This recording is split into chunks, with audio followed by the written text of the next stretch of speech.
சின்னம் சீருவாயர்கள் என்னை குறித்து விட்டார். சின்னம் சீருவாயர்கள்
அதனுடைய இரண்டாவது பகுதி, அவர் கிறிஸ்துவுக்குள் உன்னதங்களிலே ஆவிக்குரிய சகல ஆசீர்வாதத்தினாலும் நம்மை ஆசீர்வதித்திருக்கிறார். இன்னைக்கு எபேசியர் நிருபத்துல அப்போஸ்தலனாகிய பவுல் மூலம் எபேசு சபைக்கு சொல்லப்பட்டிருக்கிற சில முக்கியமான பகுதிகளை மாத்திரம் இன்னைக்கு தியானிக்க கர்த்தர் நமக்கு திரும்ப தருவாராக. ஆமென். இந்த எபேசியர் நிருபம் யாருக்காக எழுதப்பட்டிருக்கிறது என்று நம்ம பார்ப்போமானால் அதனுடைய 1வது வசனத்தினுடைய பின்பகுதியை நீங்க வாசித்து பாருங்க. எபேசுவே கிறிஸ்து இயேசுவுக்குள் விசுவாசிகளாய் இருக்கிற பரிசுத்தவான்களுக்கு எழுதுகிறது. ஆமென். இந்த எபேசு சபையில எபேசு சபையில இருந்த தேவனுடைய பிள்ளைகள் அதுவும் விசேஷமா விசுவாசிகளான பரிசுத்தவான்களுக்கு எழுதப்பட்ட ஒரு நிருபத்துல ஒரு தேவனுடைய பிள்ளைகள் எப்படி இருக்க வேண்டும், அவங்களுக்கு கொடுக்கப்பட்டிருக்கிற ஆசீர்வாதங்கள் என்ன என்பதை குறித்து 6 அதிகாரங்களில மிகவும் தெளிவாக சொல்லப்பட்டிருக்கிறது. ஆமென். இந்த 6 அதிகாரங்களிலும் அந்த 1வது அதிகாரத்தை நீங்க வாசிக்கும் போது ஆமென், பரிசுத்தவான்களாய் இருக்கிற விசுவாசிகளாய் இருக்கிற தேவனுடைய பிள்ளைகளுக்கு உன்னதங்களிலே இருக்கிற தேவனுடைய ஆசீர்வாதம் என்ன என்பதை குறித்து அந்த 1வது அதிகாரத்துல சொல்லியிருக்கிறத நம்ம என்ன செய்ய முடியும், பார்க்க முடியும். தேவனால் கொடுக்கப்படுகிற உன்னதமான ஆசீர்வாதம், தேவனால் அருளப்படுகிற, இது யாரால் வேற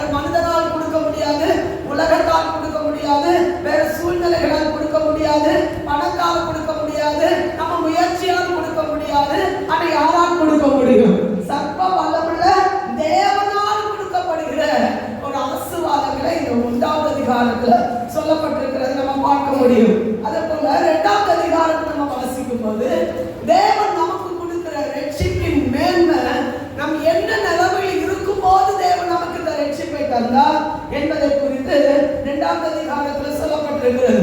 3, 4, 5 வசனங்கள் நம்ம வாசிக்கும் போது ஆமென், அந்த எபேசு சபையில இருந்த பரிசுத்தவான்களுக்கு நாம் எப்படி இருந்தா இந்த உன்னதமான ஆசீர்வாதங்களை நாம் தக்க வைத்துக் கொள்ள முடியும் என்பதை குறித்தான கட்டளைகளை அவர் என்ன செய்திருக்கிறார், சொல்லியிருக்கிறார். ஆமென். அதுல ஒரு சில எல்லா காரியங்களையும் நம்மளால் கவனிக்க முடியாது, அதுக்கான நேரங்கள் இல்லை. ஆனாலும் கர்த்தர் நமக்கு கொடுக்கப்படுகிற அந்த நேரத்துல என்ன வார்த்தைகளை கர்த்தர் இந்த சபைக்கு கர்த்தர் கொடுக்கணும்னு விரும்புகிறாரோ அதை கர்த்தர் நமக்கு தந்து ஆசீர்வதிப்பார். விசுவாசிக்கிறவர் ஆமென் சொல்லுங்க பார்க்கலாம். ஆமென், ஹalleluya. இயேசு கிறிஸ்துவை ஏற்றுக்கொள்கிற பிள்ளைகளுக்கு தேவன் கொடுக்கிற உன்னதமான ஆசீர்வாதங்கள் என்ன அப்படின்னு நம்ம பார்க்கும்போது, பூமிக்குரிய ஆசீர்வாதங்களை காட்டிலும் உன்னதமான ஆசீர்வாதம், மேலான ஆசீர்வாதம் என்ன என்பதை நாம் வேதத்தின் அடிப்படையில் நம்ம பார்க்கும்போது வேதத்தில் சொல்லப்பட்டு வாசிக்க பார்க்கலாம்.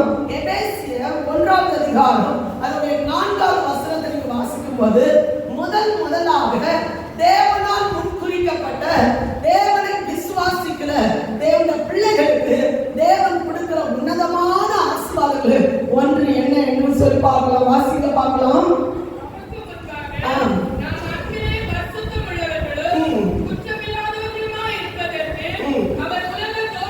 உலக தோற்றத்துக்கு முன்னே கிறிஸ்துவுக்குள் நம்ம என்ன செய்தாராம், தெரிந்து கொண்டார். இது தேவனால் தெரிந்து கொள்ளப்பட்ட, முன்குறிக்கப்பட்ட, விசுவாசிகளாய் ஏற்றுக்கொள்ளப்பட்ட தேவனுடைய பிள்ளைகளுக்கு கர்த்தர் கொடுக்கிற உன்னதமான வாக்கியம் என்ன தெரியுமா? உலக தோற்றத்துக்கு முன்பே தேவன் நம்ம என்ன செய்தாராம். ஆமென். இந்த வார்த்தை நான் தியானிச்சுட்டு இருக்கும்போது ரொம்ப சிந்திக்கக்கூடிய நிலைமையில நான் யோசிக்க வேண்டிய நிலைமை வந்துச்சு. யோசித்து பாருங்க, தாயின் கருவில் தோன்றதுக்கு முன்னால, நம்ம ஒரு பிள்ளை பறக்கிறதுக்கு முன்னால, உலகமே தோன்றதுக்கு முன்னால நம்ம இப்படி ஒரு அவள் பிறப்போம், இப்படி ஒரு நபர் பிறப்போம். அவங்களுடைய நிலைமை என்ன, அவங்க யாரு, எப்படிப்பட்டவங்க என்பதை தேவன் எப்ப தெரிந்து கொண்டாராம்? அப்படி தெரிந்திருந்தா நம்ம இப்படி இருக்க முடியுமா? எவ்வளோ பயங்கரமா ஒரு கெம்பியமா ஒரு அம்மைன்னு சொல்ல முடியும். ஆமென். எல்லாருக்கும் பாக்கியம் கிடைக்கல, எல்லாருக்கும் அந்த பாக்கியம் கிடைக்கல. யாருக்கு கிடைச்சது தெரியுமா? ஆமென். தேவனை ஆராதிக்கிற, தொழுது கொள்கிற, விசுவாசித்து கர்த்தர் நாமத்தை மகிமைப்படுத்தணும், தன் வாழ்க்கையை பரிசுத்தமாய் பாதுகாத்துக் கொள்ளணும், கரைதிரை இல்லாதவங்களா நாம் நடந்து கொள்ளணும் என்று விரும்புகிற தேவனுடைய பிள்ளைகளை எப்ப தெரிந்து கொண்டா தெரியுமா? உலக தோற்றத்துக்கு முன்பாகவே கர்த்தர் தெரிந்தெடுத்தார். ஹல்லேலூயா. அதே போல கிறிஸ்துவை குறித்தும் அப்போஸ்தலன் பேதுரு சொல்லும்போது இப்படி சொல்ற பாருங்க, கிறிஸ்து எப்போ முன்குறிக்கப்பட்டார் தெரியுமா? உலக தோற்றத்துக்கு முன்பாகவே அவர் என்ன செய்தாராம், முன்குறிக்கப்பட்டார். வாசிக்க பார்க்கலாம். 1 பேதுரு 1ஆம் அதிகாரம் அதனுடைய 20ஆவது வசனத்தை எடுத்து வாசிங்க. 1 பேதுரு 1ஆம் அதிகாரம் 20ஆவது வசனம்.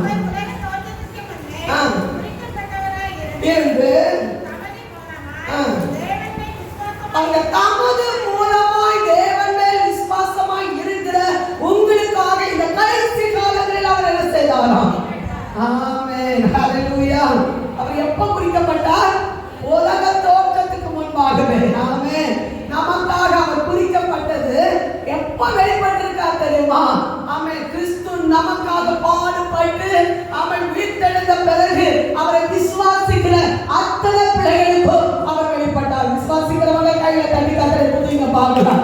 எப்ப வெளிப்பட்டார்? உலக தோற்றத்துக்கு முன்பாக அவர் குறிக்கப்பட்டிருந்தாலும் குறிக்கப்பட்ட நேரத்தில் கத்தர் நமக்காக வெளிப்பட்டிருக்கிறார். ஹல்லேலூயா. அதே போல உலக தோற்றத்துக்கு முன்பாக நாம் தெரிந்தெடுக்கப்பட்டிருந்தாலும் தேவனால் குறிக்கப்பட்ட நேரத்தில் நாம் வெளிப்படுவதற்கு கர்த்தர் நம்மை பலப்படுத்தி. ஹல்லேலூயா.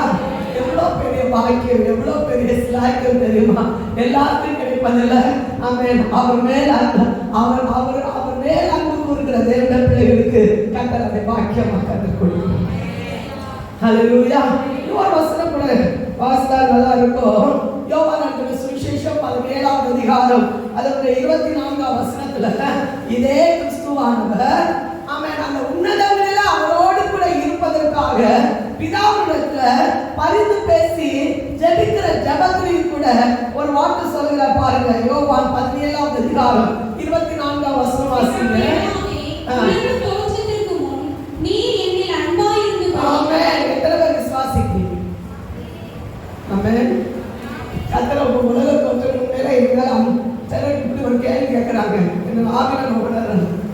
அப்படி அன்பா இருந்தா என் வாழ்க்கையில இப்ப கஷ்டம் வருமா, இவ்வளவு தோல்வி வருமா, இவ்வளவு நிந்த வருமா, இவ்வளவு கண்ணீர் வருமா, இவ்வளவு பாடுகள் வழியா நான் போடுமா, இப்படி ஒரு கேள்வி உங்களுக்கு இருதயத்துல கேட்கப்படுகிறத நான் ஆவில உணர்கிறேன். ஆமென்.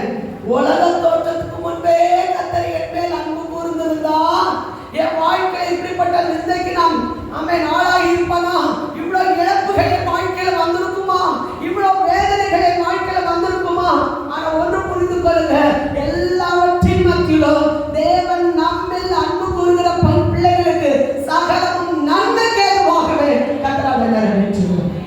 அல்லேலூயா. இந்த வார்த்தையை பாருங்க.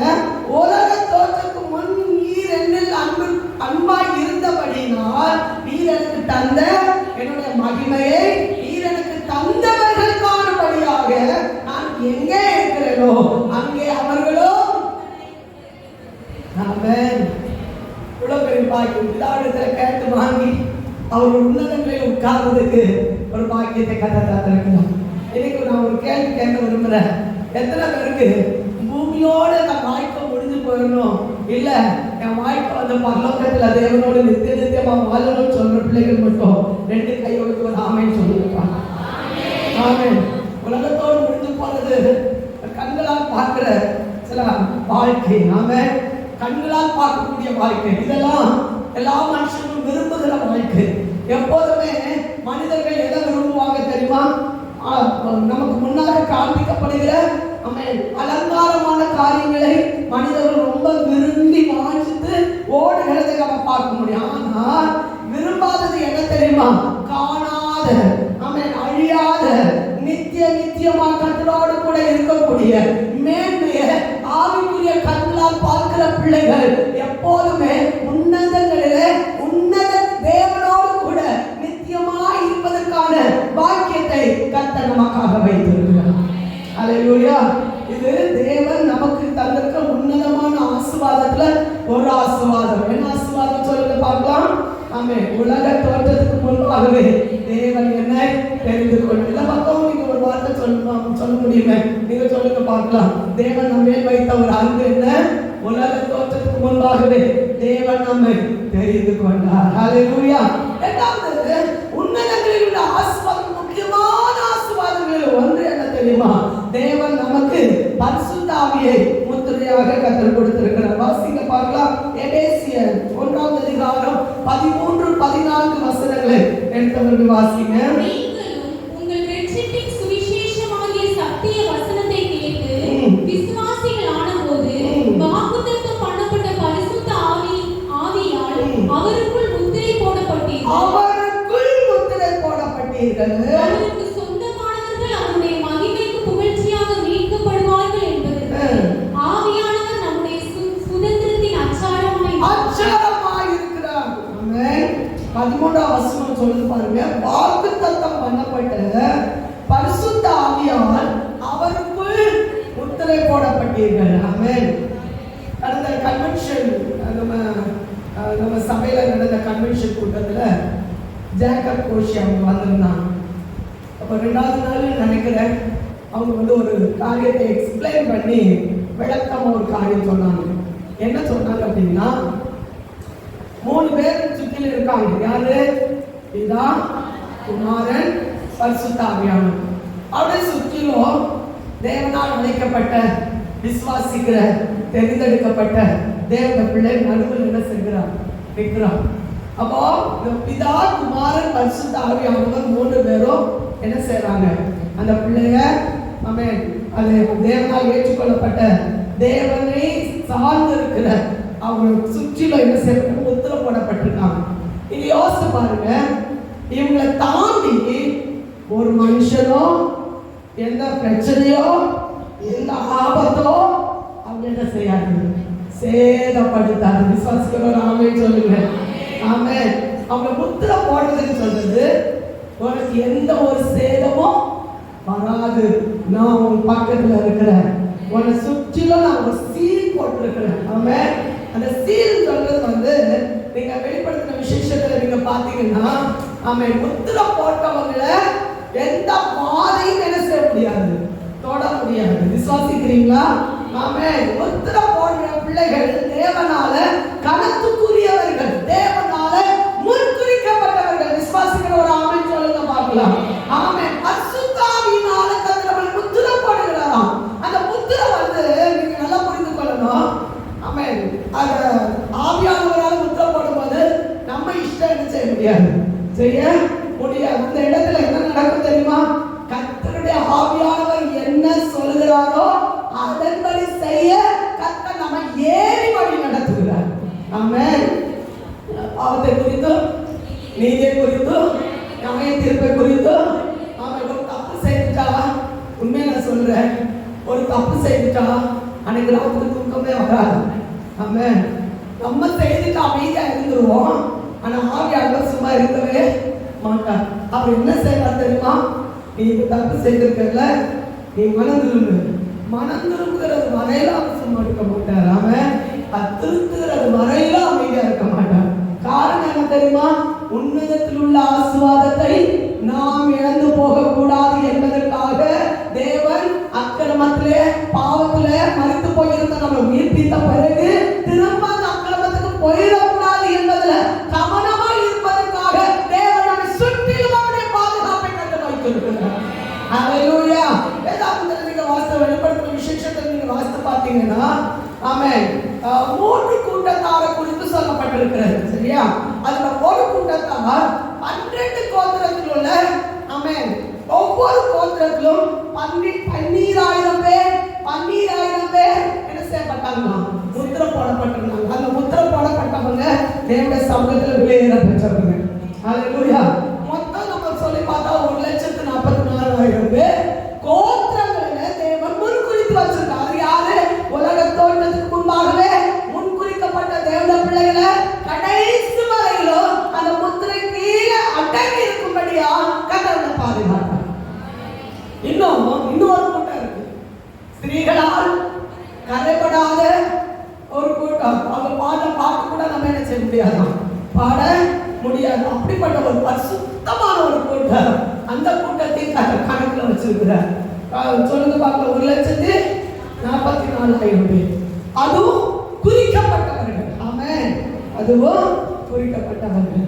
ஆனா புறஜாதிகளாக இருக்கிற ஒரு கூட்டத்தை, ஆமென், மந்தையில் சேராத ஆடுகள் அப்படின்னா தேவனுடைய முன்குறிப்புகளுக்கு இல்லாத கர்த்தருடைய வார்த்தையை ஏற்றுக்கொண்டு விசுவாசிக்கிற ஒரு கூட்டம். ஆமென். அவர்களுக்கும் முத்திரை போடுற ஒரு வாக்கியத்தை கர்த்தர் கொடுத்திருக்கிறார். அது வசனத்தை வாசிக்க வெளிப்படுத்தின விசேஷம் 7ஆம் அதிகாரம். ஆமென். 9வது வசனம். இவைகளுக்கு பின்பு நான் பார்த்தபோது இதோ சகல ஜாதிகளும் எங்கெல்லாம் இந்த முத்திரை போடப்பட்டவங்க வராங்க? சகல ஜாதிகளிலும் கோத்திரங்களிலும் ஜனங்களிலும் ஆசைக்காரர்களும் இருந்து வந்தது. ஒருவனும் எண்ணக்கூடாததுமான. ஹல்லேலூயா. விசுவாசிக்கிற எல்லா பிள்ளைகளுக்கும் பரிசுத்த ஆவியின் அபிஷேகத்தை ஒரு முத்திரையாக கற்றுக் கொடுக்கிறார். வழி நடத்துகிற ஒரு ஆவியானவர், போதித்து வழி நடத்துகிறவர், விழுந்து போகாதபடி, பாவம் செய்யாதபடி, அக்கிரமத்துக்கு போகாதபடி, இன்னும் பரிசுத்தத்திற்கு பரிசுத்தமடைவதற்காக தேவன் நம்மை தெரிந்து கொண்டதனால முத்திரை போட்டு ஒவ்வொரு நாளும் கர்த்தர் ஆவியில பலனடைய கர்த்தர் நம்மை பலப்படுத்துகிறார். விசுவாசிகள் நல்ல கையை தட்டி கர்த்தரை துதிங்க.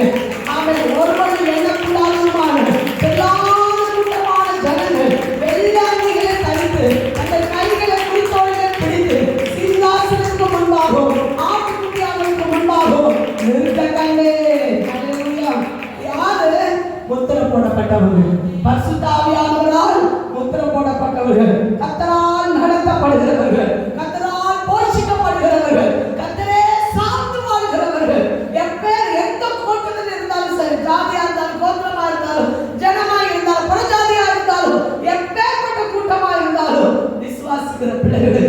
கர்த்தர் ஒரு பாக்கியம் வச்சிருக்கார்.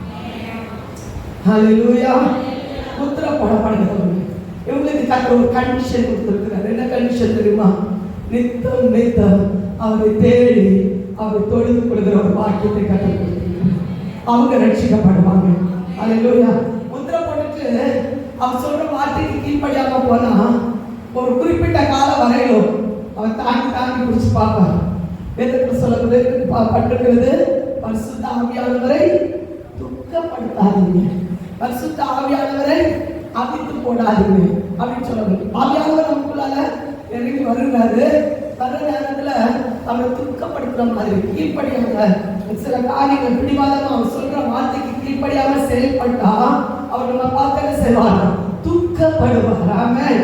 துக்கப்படுத்தினா ஆமென் வரும்போது கதமா வந்தவர் மெதுவா யாருக்கும் சொல்லாம மெதுவா என்ன செய்திருவார், பேருவார். ஆமென். அதனால அவர் துக்கப்படுத்தக்கூடாது. பரிசுத்த ஆவியானவருக்கு விரோதமா செயல்படுத்துகிற சில ஆவிகள், அது அந்த ஆவிகளை குறித்து வேதத்தில் சொல்லப்பட்டிருக்கிறது, தூஷிப்பது. ஆமென். வாசிக்க பக்கம் 1-2 வார்த்தைகள் மட்டும் உங்களுக்கு சொல்ல விரும்புகிறேன். மத்தேயு சுவிசேஷம் 12ஆம் அதிகாரம் 31ஆவது வசனத்தை எடுத்தவங்க வாசிங்க. எந்த பாவமும் மன்னிக்கப்படும். பரிசுத்த ஆவியானவருக்கு விரோதமாய் செய்யப்படுகிற பாவங்கள் எது செய்யப்படுவதில்லை. ஆமென்.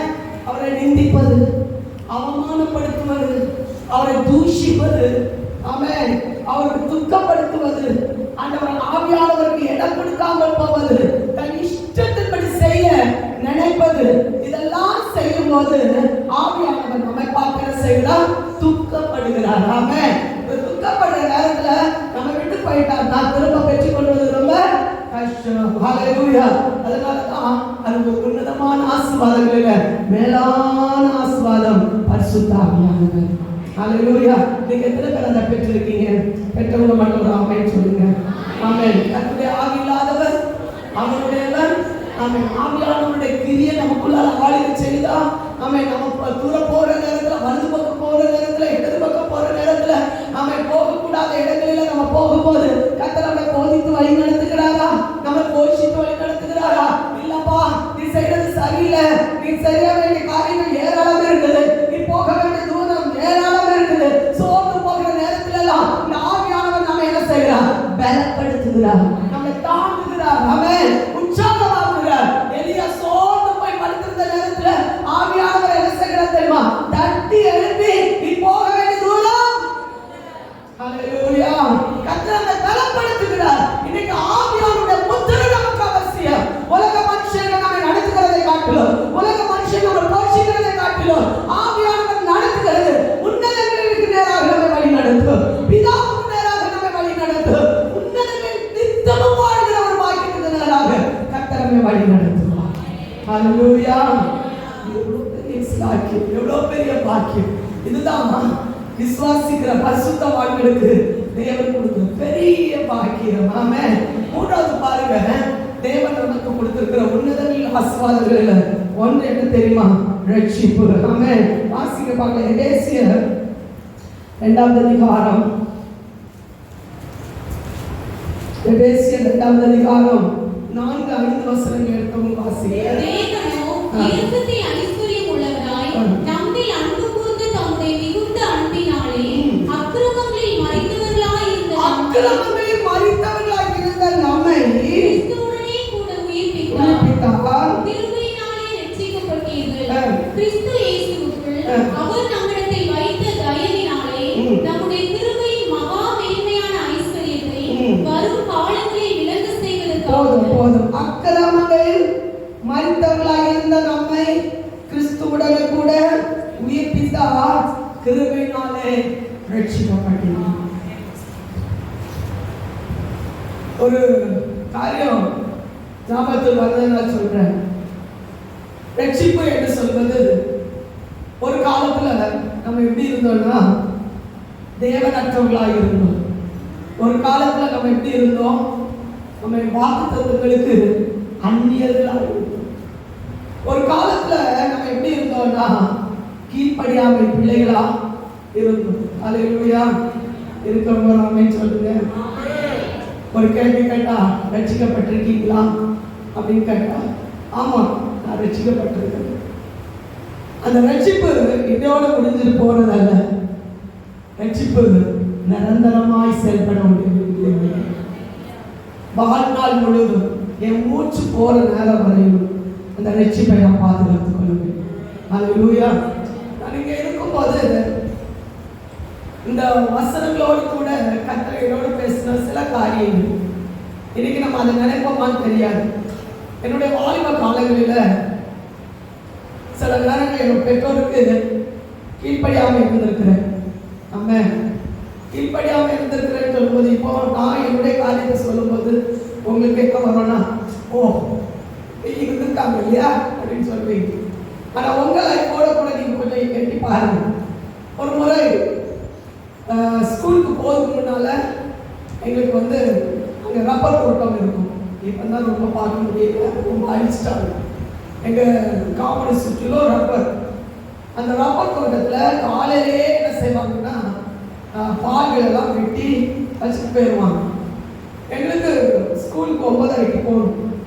ஆனால் எங்களுடைய பெற்றோர் என்ன செய்வாங்கன்னா காலையில் ஸ்கூலுக்கு 9:30 போகிறதுக்கு முன்னால் அந்த பாலை நாங்கள் என்ன செய்யணும், எடுத்து அதை ஒரே வச்சு கரெக்டாக அந்த டைமுக்கு நாங்கள் கிளம்பி என்ன செய்யணும், போகணும் இல்லையா. இது எங்களுக்கு கொடுக்கப்பட்டது. அதெல்லாம் முக்கியமாக எனக்கு அதை கொடுக்கப்பட்டிருந்துச்சு. ஒரு நாள் எனக்கு ரொம்ப கோபமாக வந்துச்சு. இதை நம்ம போய் செய்யணுமா, என் பாட்டுக்கு போயிருந்தோம், யாரையாவது வச்சு செய்யணும் அப்படின்னு ரொம்ப கோபம். நமக்கு சில நேரங்கள் நமக்கு வந்துல இந்த கோபம் அதே போல தான் எனக்கும் வந்துருச்சு. ஆனால் என்னுடைய தகப்பனார் என்ன செய்ய தெரியுமா, என்ன விடலை. எனக்கு என்னுடைய தகப்பனார் இறந்து 6 வருஷம் முடிஞ்சு 7வது வருஷம் தொடங்குது. ஆனால் அந்த ஸ்தானத்தை யாருக்கும் நிரப்ப முடியாது. அவங்க ஒரு நாள் என்ன செய்யறாங்கன்னா, கிளம்பி போகிறதுக்கு ரெடியாக இருக்கிற நேரத்தில் எல்லாம் யூனிஃபார்ம் கலையை வச்சு சொன்னாங்க, முதல்ல இந்த வேலையை செய்துட்டு ரெடி ஆகிப்போம். எனக்கு வந்த ஆத்திரத்துக்கும் வருத்தத்துக்கும் கோபத்துக்கும் அளவே இல்லை. நான் என்ன செய்ய தெரியுமா, கோபத்தில் நவான்னு எடுத்துட்டு எல்லாம் பண்ணிட்டு போயிட்டேன். ஆனால் ஒன்று கத்தர் அது மூலம் கத்தர் உணர்த்தணும். அதுக்கப்புறம் ஒரு நாள் கூட லேட்டா போறதுக்கு விட மாட்டாங்க. செய்துதான் என்ன செய்யணும், கடிந்து கொள்ளும். அக்கிரமத்துல நம்ம இருக்கிற காலத்துல நம்ம அதை அப்படியே அசால்ட்டா விட்டுருந்தா கீழ்ப்படியாம பெருகிட்டே இருக்கும், பிடிவாதம் பெருகிட்டே இருக்கும். ஒரு இடத்துக்கு போனா சொல்லாம போயிடக்கூடாது. இன்னொரு சம்பவத்தை ஞாபகப்படுத்த ஒரு எங்களுக்கு கூட்டம் முடிஞ்ச பிறகு 3 விதமான சண்டே கிளாஸ் 3 இடங்கள்ல நடக்கும். இல்லை முக்கியமாக ஒரு இடத்துல நடக்கும்போது கொஞ்சம் தூரம் நாங்கள் ஏறக்குறை 3 கிலோமீட்டர் 4 கிலோமீட்டர் நடந்து போய் அந்த சண்டே கிளாஸ் நடத்தணும். அந்த சண்டே கிளாஸ் நடத்துகிற விசுவாசியுடைய பிள்ளை ஒரு பையன், வாலிப பையன், அவங்க எங்க கூட என்ன செய்யறதுன்னா வந்துட்டே இருக்கணும். அவங்க என்ன செய்திருக்கா தெரியுமா, சண்டே கிளாஸ் எங்களுக்கு நடக்கிற அந்த இதில் அவங்க திறந்து வச்சிருப்பாங்க. அதிலிருந்து காசு அவங்க எப்போ எடுத்தான்னு தெரியாது. காசை எடுத்துட்டோம், ஆனால் அவங்க எண்ணிதான் வச்சிருப்பாங்க, கரெக்டாக எண்ணி வச்சிருப்பாங்க. எடுத்துட்டு எங்களுக்கு ஸ்வீட் வாங்கி கொடுத்துட்டோம். எங்களுக்கு தெரியாது, நாங்கள் காசு தான் நினைச்சிட்டோம். நாங்கள் வாங்கி போகிற வழியில் வாங்கி சாப்பிட்டு அப்படியே போயிட்டோம். என்னோட தகப்பனார் சொன்னாங்க, இதில் காசு காணாமல் போயிருக்கு, யாரோ ஒருவர் எடுத்துருக்குறாங்க அப்படின்னு சொல்லிட்டு கேட்கும்போது ஒருவர் ஒத்துக்கொள்ளலை, தப்பு செய்ய ஒருத்தர் ஒத்துக்கொள்ளலை. எங்க போச்சு? அப்பா தகப்பனார் விடவே இல்லை, இதை கண்டுபிடிச்சுதான் ஆகணும். இங்க இந்த காசு இதுல இருக்கிற ஒருவர் இல்லாம வேற ஒருவர் என்ன செய்ய முடியாது, எடுக்க முடியாது. எங்களுக்கும் கஷ்டகாலம், எங்க கூட வந்தவங்களுக்கு கஷ்டகாலம், அதுக்கு மேல இருந்தவங்களுக்கு கஷ்டகாலம். அந்த என்ன நடந்துச்சு தெரியுமா, அந்த சண்டே கிளாஸுக்கு நாங்கள் போன பிறகு உண்மையில ஆங்கிலம் உணர்ந்தவங்களா அவங்களுக்கு இந்த வாலிப மகன் மேல ஒரு சந்தேகம், இவன் தான் எடுத்துக்கணும். என்ன நடந்துச்சுன்னா அவனை கூப்பிட்டு கேட்டா, ஒத்து வரவே இல்லை, ஒத்து கொள்ளவே இல்லை. கடைசியா என்ன நடந்துச்சு தெரியுமா? அவன் ட்ராயருக்குள்ளால இந்த காசை எடுத்து வச்சுருந்தான். இந்த ஸ்வீட் வாங்கி மீதி உள்ள காசு அதில் வைக்கப்பட்டிருந்தது. அதுக்கு பிறகுதான் நான் தான் எடுத்தேன், அதுல இருந்து தான் ஸ்வீட் வாங்கி கொடுத்தேன், நான் தான் மாட்டிட்டோம். நாங்க என்ன செய்தோம்? மாட்டியாச்சு. ஸ்வீட் வாங்கி நாங்க சாப்பிட்டதுனால என்னோட தகப்பனை இப்படி தண்டிப்பாங்கன்னு கொஞ்சம் கூட நாங்க நினைக்கல. என்ன நடந்துச்சு? அந்த மகனுக்கு நல்ல தண்டனை கொடுத்தாங்க.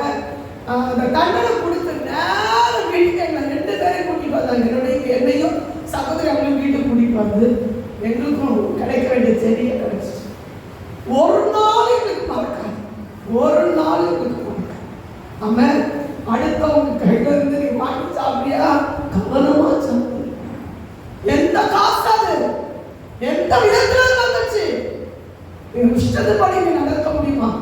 உண்மையா சொல்றேன், அன்னைக்கெல்லாம் கர்த்தர் எங்களை நடத்தின விதம் ஆச்சரியமா இருந்துச்சு. ஆவியானவர் நடத்தும் போது சில நேரங்கள்ல கஷ்டமா தான் இருக்கும். இதுல என்ன தப்பு இருக்கு? இது ஏன் நமக்கு இருக்கு இப்படி ஒரு சோதனை அப்படின்னு நினைக்கலாம். உண்மையா சொல்றேன், இப்படிப்பட்ட கண்டிப்புனாலதான் இன்னைக்குள்ள காலகட்டத்துல கர்த்தருக்கு பயந்து நடக்கக்கூடிய கிருபைகளை கர்த்தர் தந்திருக்கிறார். ஆமென். அக்கிரமத்துல வேதத்துல சொல்லப்பட்டு பாருங்க. ஆமென். தேவனற்று போயிருந்த நம்ம எப்படி இருந்தோம்? வாசிக்க 2வது அதிகாரம், எபேசியர் 2வது அதிகாரம் 12வது வசனம் 13வது வசனம் எடுத்தவங்க வாசிக்க பார்க்கலாம். கிறிஸ்துவை சேராதவர்களாக இருந்ததுனால, வாக்குத்தத்தங்களை அந்நியர்களாக இருந்ததுனால இதெல்லாம் ஒரு பெரிய பொருட்டா தெரியல. பாவம் செய்யும் போது, தவறு செய்யும் போது வாழ்க்கையில் அது ஒரு பெரிய பொருட்டா தெரியல. ஆனா வாழ்க்கையில கிறிஸ்து நம்மை உயிர்ப்பிக்கப்படும் போது கிறிஸ்துவுக்கு அல்லாத, கிறிஸ்து விரும்பாத, பரிசுத்தாவியானவர் விரும்பாத எந்த ஒரு காரியமும் நம்ம வாழ்க்கையில செய்வதற்கு தேவன் அனுமதிக்கிற தேவன். அல்லேலூயா. எல்லாம் சேர்ந்து வாசிக்கணும்னு நான் விரும்புகிறேன். எபேசியர் 2வது அதிகாரம் 12, 13 எடுத்தீங்களா? எல்லாரும் எடுத்துருப்பீங்க நான் விசுவாசிக்கிறேன். 12, 13 வசனங்கள். அக்காலத்திலே கிறிஸ்துவை சேராதவர்களும் புறம்பானவர்களும் அந்நியரும் நம்பிக்கை இல்லாதவர்களும் இவர்களுக்கு தேவன தொழில்மாய் இருந்தீர்கள் என்று நினைத்துக் கொள்ளுங்கள். முன்னே தூரமாக இருந்த நீங்கள் கிறிஸ்து இயேசுவுக்குள் கிறிஸ்துவின் இரத்தத்தினாலே சமீபமானீர்கள். ஹல்லேலூயா. தூரமாக இருந்த நம்ம யூதர்களுக்கும் புறஜாதிகளுக்கும் பயங்கர தூரம். ஆமென். பயங்கரமாக நடுவுல ஒரு பெரிய நடுசுவரை வச்சிருந்தாங்க. ஆமென். காவல்துறையில ஒரு இடத்துக்கு நான் போயிருந்தேன். என்னுடைய பாஸ்டர் சொன்னாங்க, இவங்க 2 வீட்டாரும் பயங்கர சகோதரர்கள். இவங்க இது கட்டும்போது, வீடு கட்டும்போது வீட்டுக்கு நேருக்கு எதிராக வீட்டை கட்டினாங்களாம். வீட்டு கட்டும்போது கொஞ்சம் கவனமா கவனிங்க, நேரம் வீட்டை கட்டினாங்களாம். கட்டும்போது சொன்னாங்க, நம்ம சகோதரர்கள் தானே, எந்த பிரச்சனையும் என்ன செய்யாது, வராது அப்படின்னு சொல்லி கட்டினாங்களாம். ஒரு சில வருடங்களுக்கு பிறகு நானும் என்னுடைய பாசமா ஆண்டியம்மா அங்க போயிருந்த சமயம், அம்மே அந்த வீட்டுக்கும் இந்த வீட்டுக்கும் இடையில பெரிய நடுசுவர். அம்மே புரிஞ்சுதா உங்களுக்கு? ஏதாவது புரிஞ்சிருக்கும் இல்லையா? பெரிய நடுசுவர். காரணம் என்ன தெரியுமா? ஒத்து போகல. உங்களுக்கும் அவங்களுக்கும் ஒத்து போகல. பெரிய பகையால் நின்ற நடுசுவர். யூதர்களுக்கும் புறஜாதி மக்களுக்கும் பெரிய ஒரு நடுசுவர். பார்த்தா பேச மாட்டாங்க, சிரிக்க மாட்டாங்க. இங்க இருந்தா யூதர்கள் இங்க இருந்து போனா புறஜாதிகள் அங்க போயிருவாங்க. பயங்கரமான தூரமா இருந்துச்சு. கிறிஸ்து பார்த்த இப்படி இல்ல, நான் விரும்புறது இல்ல, 2 தரத்தாரையும் ஒன்று சேர்ப்பதுதான் கிறிஸ்து நமக்காக. ஆமென். மரித்து உயிரோடு எழுப்புவதற்கான மகிமையின் பேரை இயேசு என்ன செய்தார்? செய்து காண்பித்தார். அல்லேலூயா. 2 தரத்தாரையும் கர்த்தர் என்ன செய்தாரா? ஒன்று சேர்த்தார். அந்த வசனத்தை வாசிங்க பார்க்கலாம். பகையால் நின்ற 16வது வசனம். பகையை சிலுவையில் கொன்று அதனால் 2 தரத்தாரையும் ஒரே சரீரமாக சட்டம் ஏற்படுத்தின. ஒரே நம்பிக்கை, ஒரே ஞானஸ்தானம். ஆமென். எதுலயும் கர்த்தர் வித்தியாசம் காண்பிக்காதவர். ஒரே கர்த்தர், நாம் ஆராதிக்கிற தேவன் ஒரே ஆவியானவர். விசுவாசிகள் நல்ல கையை தட்டி ஒரு நிமிஷம் ஆவியானவருக்கு நன்றி செலுத்துங்க.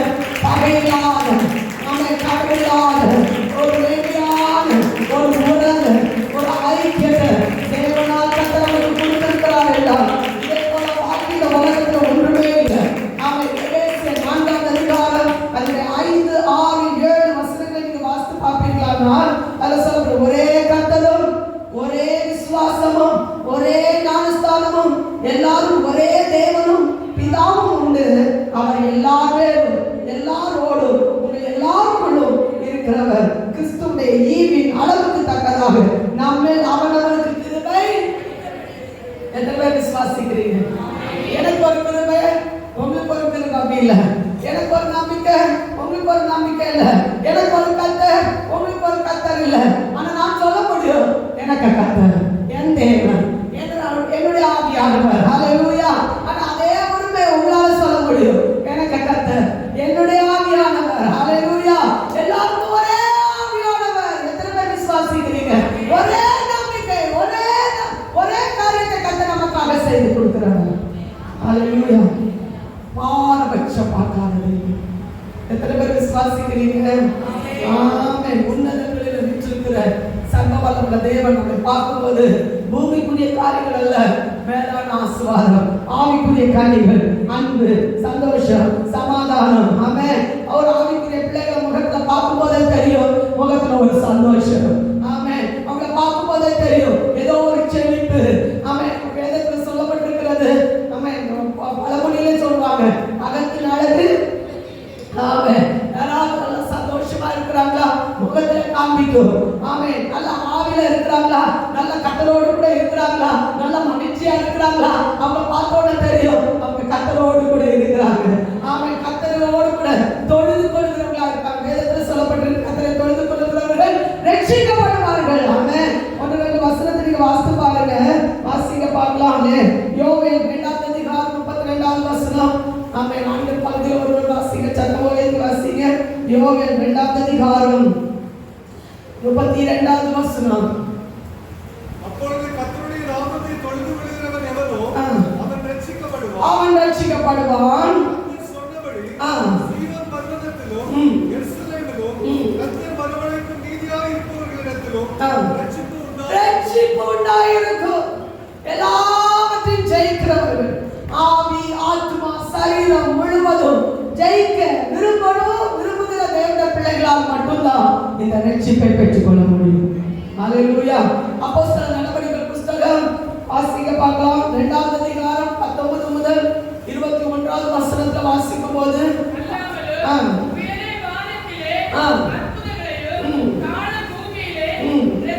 ரத்தம்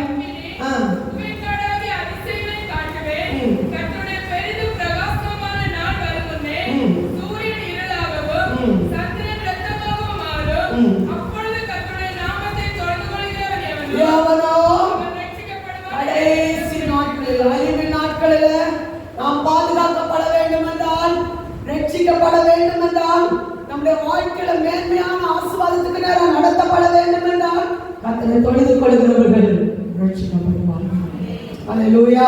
ரோமர் எழுதின நிருபம் 11ஆம் அதிகாரம் 10ஆவது அதிகாரம் 13ஆவது வசனத்துல வாசிக்கும் போது கர்த்தரை தொழுது கொள்கிறவர்கள் கர்த்தருடைய நாமத்தை தொழுது கொள்ளுகிற எவனும் ரட்சிக்கப்படுவார். இன்னைக்கு கர்த்தர் நமக்கு தந்திருக்கிற இந்த ஈவை கடைசி வரை நாம் பாதுகாத்துக் கொள்ள வேண்டும்.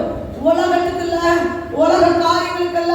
வேதத்தில் சொல்றாங்க, கர்த்தரை முன்னிறுத்தி எல்லா காரியங்களும் செய்கிற தேவனுடைய பிள்ளைகளுக்கு அந்த ரட்சிப்பை சுதந்திரமாய் கொள்ள கர்த்தர் நம்மை பலப்படுத்துகிறார். விசுவாசிகள் நல்ல கையை தட்டி உற்சாகமா இதை எத்தனை விசுவாசிக்கிறீங்க? என்னை ரட்சிப்புள்ளாக வழிநடத்துகிற ஆவியானவருடைய பலன் கூட இருக்கிறதுக்காக ஸ்தோத்திரம் சொல்றவங்க நல்ல நல்ல கையை தட்டி சொல்லுங்க. வெட்கப்படாதீங்க. இந்த தேவனுடைய சமூகத்துல உங்களுக்கு ஆசீர்வாதத்தோட அழிவு போவதில்லை. உன்னதமான ஆசீர்வாதம் நம்மை வழிநடத்த சித்தம் கொண்டிருக்கும் போது அவன்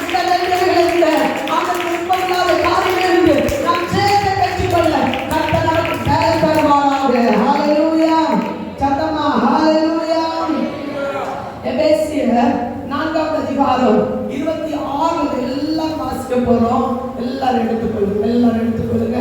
எபேசியர் 4ஆம் அதிகாரம் 26 முதல் 32வது வசனம் வரையிலும் எல்லாம் சேர்ந்து வாசிக்கலாம். ஆமென். நீங்கள் கோபம் கொண்டாலும்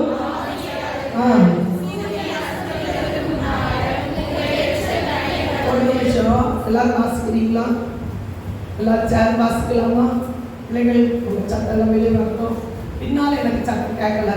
எல்லாரும் சேர்ந்து வாசிக்கலாம். எல்லாருக்குள்ளாலும் இந்த ஆசீர்வாதத்தை கர்த்தர் நமக்கு தந்திருக்கிறார். ஆமென். ஜெயிக்க விரும்புகிறவர்கள் இன்னைக்கு இந்த ஜெபம் முடியும் போது கர்த்தர் உங்களை ஜெயிக்க பலன் தருவாராம். ஆமென். கோபம் கொண்டாலும் ஆமென். எப்ப தணியணும்? ஆமென். அடுத்த நாள் சூரியன் அஸ்தமிக்கிறதுக்கு முன்னால கோபம், அந்த கோபம் என்ன செய்யக்கூடாது? யான்னு சொல்றாங்க, கோபம் நீடிச்சுன்னா வேற வேலைகள் எல்லாம் அது செய்ய ஆரம்பிச்சிடும். ஆமென். கோபம் நீடிக்க கூடாது. அதான் சொல்லப்பட்டு வாசிக்க பார்க்கல. எல்லாம் சேர்ந்து வாசிங்க. எல்லாம் சத்தமும் என்ன கேட்கல. நீங்கள் கோபம் கொண்டாலும் சூரியன் உங்கள் எச்சம் பிசாசுக்கு திருடுகிறவன் குறைச்சல் தன்னுக்கு கொடுக்கத்தக்கதாக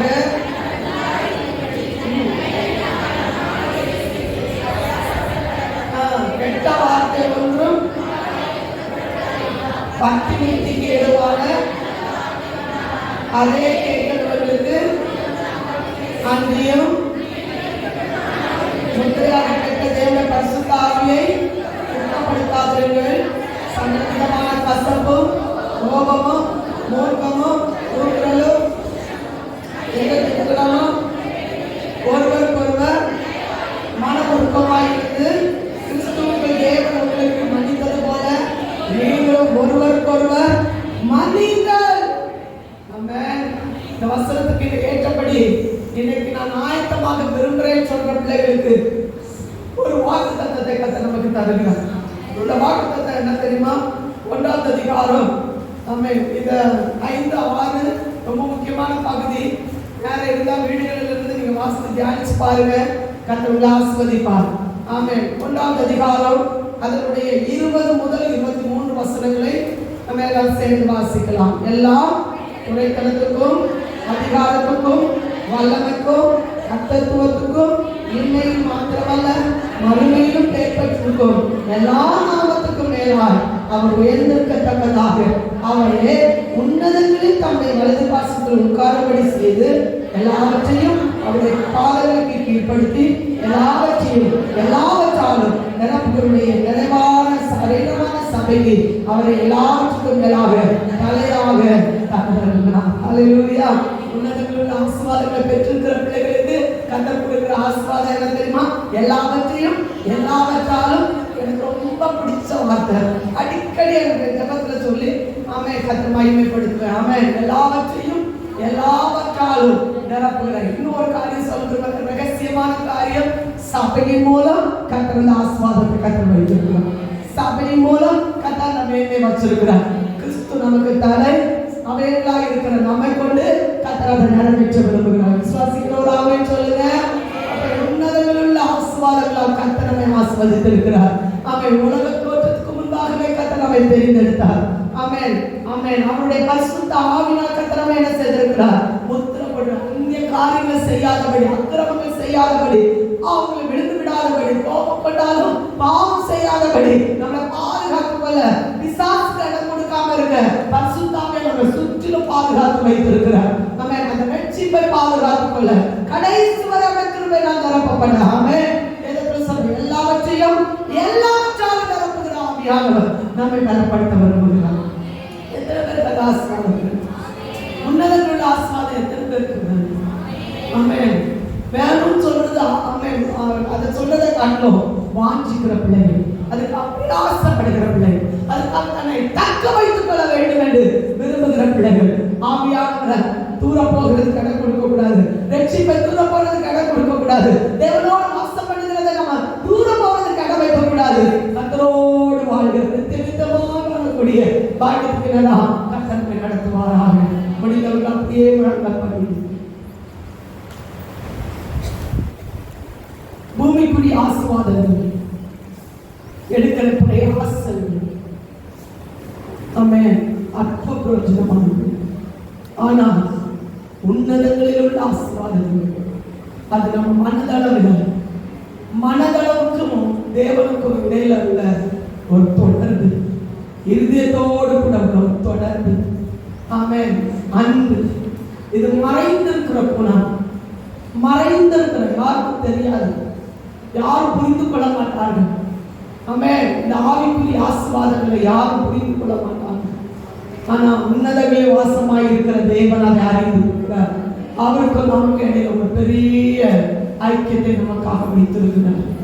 அப்படியே எல்லாம் சின்ன பிள்ளைகள் ஆளுகள் எல்லாம் நேரம் முழங்காடிக்க முடிஞ்சவங்க ஒரு 5 நிமிஷம் இன்னைக்கு எத்தனை பேர் சொல்ல போறீங்க? உங்களை மூடி ஆண்டவரே பரலோகத்திலே உன்னதங்களில் உள்ள ஆசீர்வாதங்கள், கிறிஸ்துவை தன்னுடைய ஜீவனாக ஏற்றுக்கொள்ளுகிற ஆசீர்வாதம், ஆவியானவரை தன் ஜீவனாக ஏற்றுக்கொள்ளுகிற ஆசீர்வாதம், அவரை துக்கப்படுத்தாதபடி ஆவியானவரை எப்படி வழி நடத்துகிறாரோ, ஆவியானவர் என்ன சொல்லுகிறாரோ ஆமென் அதன்படி செய்தெடுக்க நான் அர்ப்பணிக்கிறேன். அந்த கிருபை தாங்க. எத்தனை பேர் சொல்ல முடியும்? கிருபை தாங்க. நம்ம சுய ஞானத்தினாலும் திறமையினாலையும் இதை நம்ம சாதிக்க முடியாது. கர்த்தர் நமக்கு தந்த ஈவு, கர்த்தர் நமக்கு தந்த கிருபை. வேதத்துல முடிமறைந்து நிலநிற்பது கர்த்தர் நமக்கு தந்த கிருபை. எத்தனையோ தேவனுடைய பிள்ளைகள் ஆமென் அந்த ஆசீர்வாதங்களை பெற்று முடிவடைந்து பாதுகாக்க முடியாதபடி இடையில விடப்பட்ட ஒரு அனுபவத்தை நம்ம பார்க்க முடியும். திரும்ப பெற்றுக்கொள்வது ரொம்ப கஷ்டம்.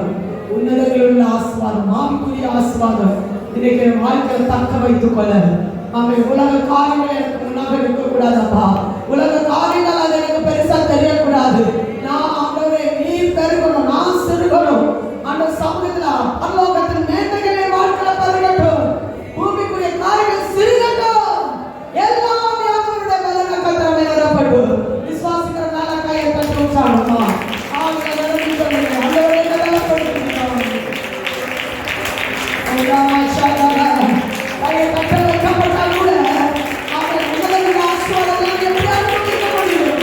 தலைப்படி சோதனை பண்ணி கூட வைக்கப்பட்டால் உன்னதங்களின் ஆசீர்வாதங்களை எப்படி அனுபவிக்க முடியும்?